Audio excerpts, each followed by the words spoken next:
Hello, my name is Dr. Sam Hai. I am an internal medicine doctor. Thank you for watching and welcome to Raw Talk. This is episode number 43. It's unfiltered and unedited. I give you my thoughts and opinions on health. In this episode, I will be talking about why avocados are bad for you. But before we begin, a quick and exciting announcement. If you're a beginner or you've been trying carnivore but keep falling off, fighting cravings, or wondering if you're doing it right, I built something for you. My 90-day carnivore blueprint inside my Break the Food Matrix school community. It's designed to get you from day 1 to day 90, fully fat adapted, symptom-free, and in total control over your food. We cover everything: fat to protein ratios, troubleshooting stalls, sleep issues, hormones, gut health, you name it. You get step-by-step modules, a private community, and direct coaching from me to keep you accountable. If you're tired of starting and stopping, this is your lifeline. Click the link in the description below to join us, and let's break you free from the food matrix for good. And for launch week only, it's at a special price, but that price goes up very soon. Okay, let's talk about why avocados are not the superfood you've been told that they are. Avocados, the so-called keto darling, the plant kingdom's butter, the Instagram health influencers' breakfast prop. Mainstream nutrition loves to paint them as the perfect food, high in monounsaturated fats, packed with fiber, potassium, and vitamins, supposedly heart healthy, supposedly a must-have on any low carb or keto plan. But from a carnivore perspective, the avocado is not only unnecessary, it's actively problematic for many people. Today, I'm going to break down exactly why avocados are bad for you, even if you're keto or low carb, and especially if you're trying to thrive on carnivore. Let's talk about the myth of the healthy fat in avocados. One of the biggest selling points of the avocado is its monounsaturated fat content, particularly oleic acid, the same fat found in olive oil. Sounds great, right? The problem is that in the context of carnivore, you're already getting all the healthy fats you need and in their most bioavailable, stable form from animal sources like beef, lamb, pork, egg yolks, and tallow. Plant-based fats, including avocado oil, are inherently more unstable.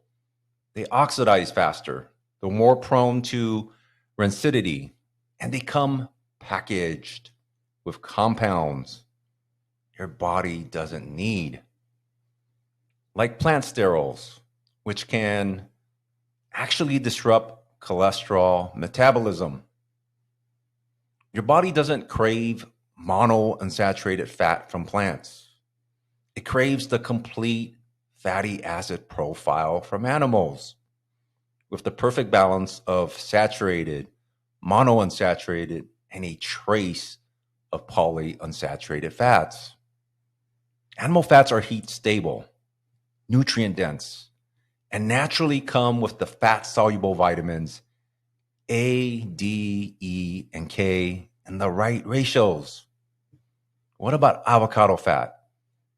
It's plant fat with no retinol, no vitamin D, no vitamin K2, and it still has plant anti-nutrients hitching a ride. Let's talk about avocado plant toxins. the defense system you can't see. Plants can't run, they can't hide or fight back, so they use chemical warfare. The avocado tree protects its fruit with persin, Persin. It's a fungicidal toxin that's known to cause illness in many animals. In humans, persin isn't acutely poisonous in small doses, but that doesn't mean it's harmless. Persin and other phytochemicals can cause low gut irritation, immune system stimulation, which in autoimmune people is bad news, and potential breast tissue effects. Yes, persin is being studied for its impact on mammary cells. And unlike a ribeye, which doesn't come with a side of self defense chemicals, every bite of avocado is you ingesting the plant's built in pest control. People with sensitive guts, leaky gut, autoimmune issues, or histamine intolerance often find that avocados flare their symptoms, but they never connect the dots because the health world told them that avocados are a superfood. Now, let's talk about avocados and digestion. Fiber isn't always your friend. Mainstream nutrition worships fiber like it's the holy grail of digestion. Avocados are loaded with soluble and insoluble fiber, about 10 grams per fruit. On carnivore, where your digestion is already adjusting to low fiber, high fat eating, throwing in a fiber bomb like avocado can be a recipe for disaster.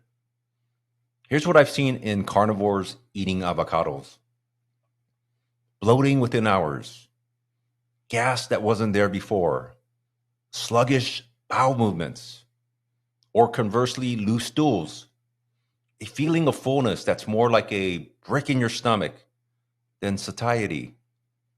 Why?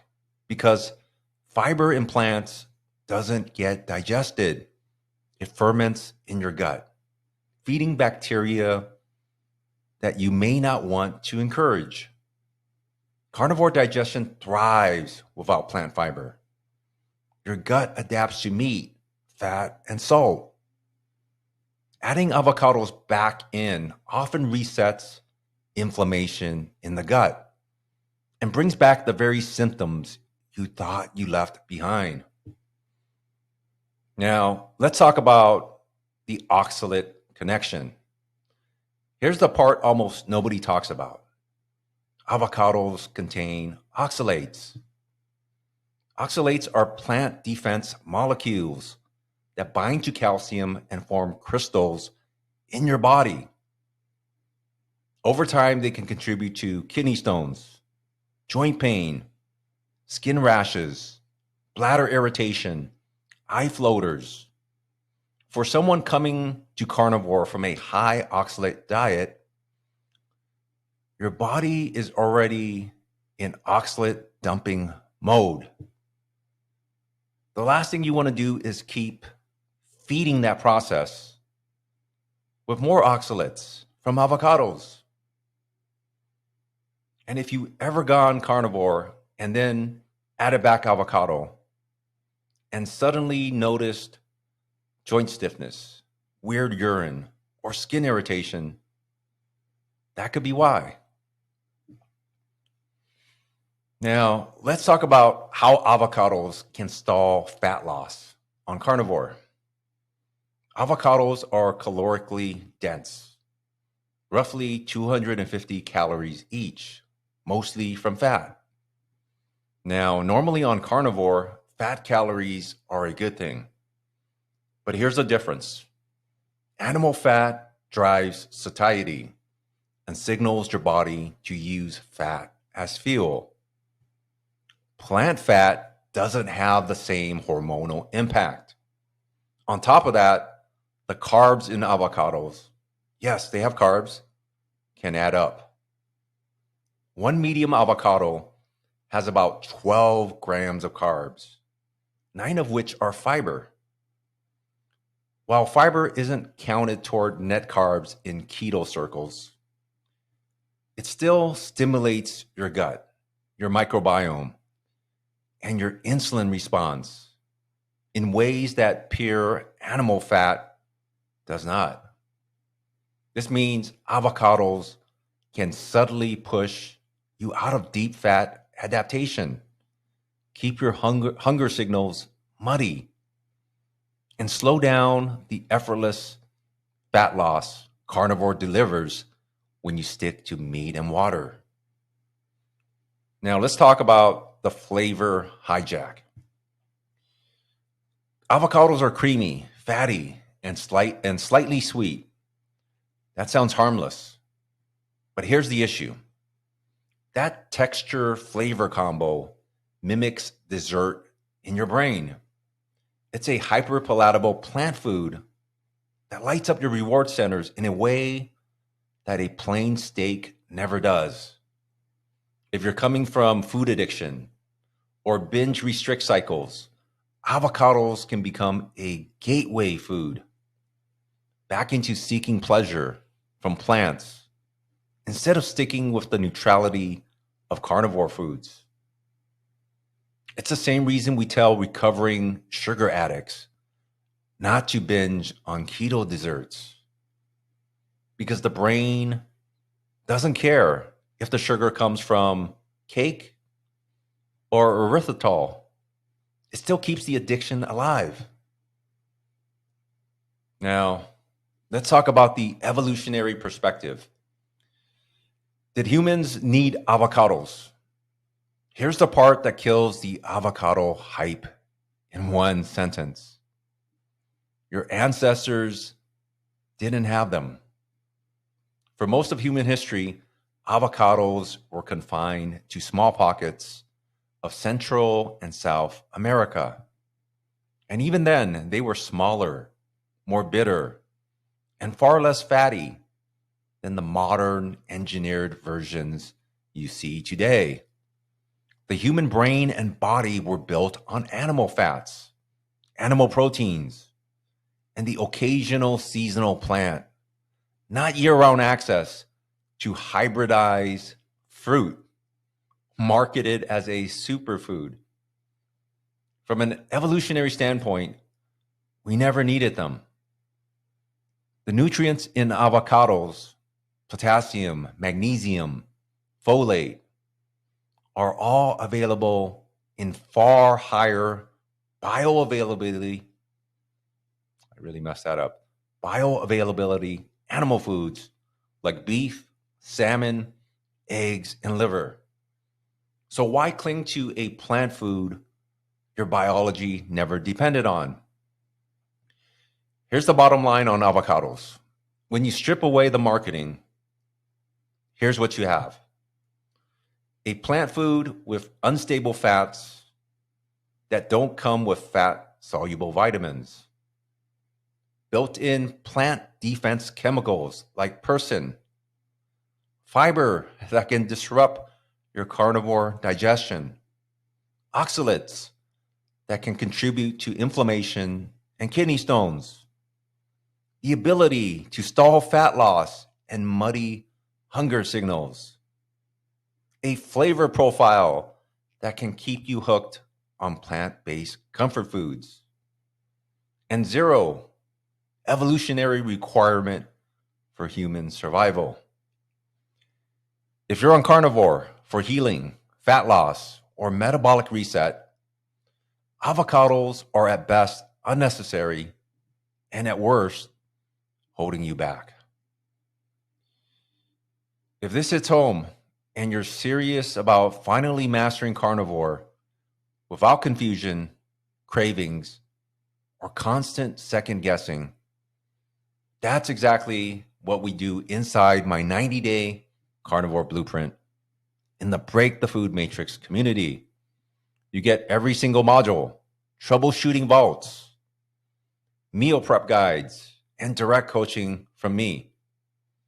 You go from trying carnivore to living it effortlessly. Click the link in the description below. Join today, and let's get you free from the food matrix once and for all. Thank you guys so much for watching.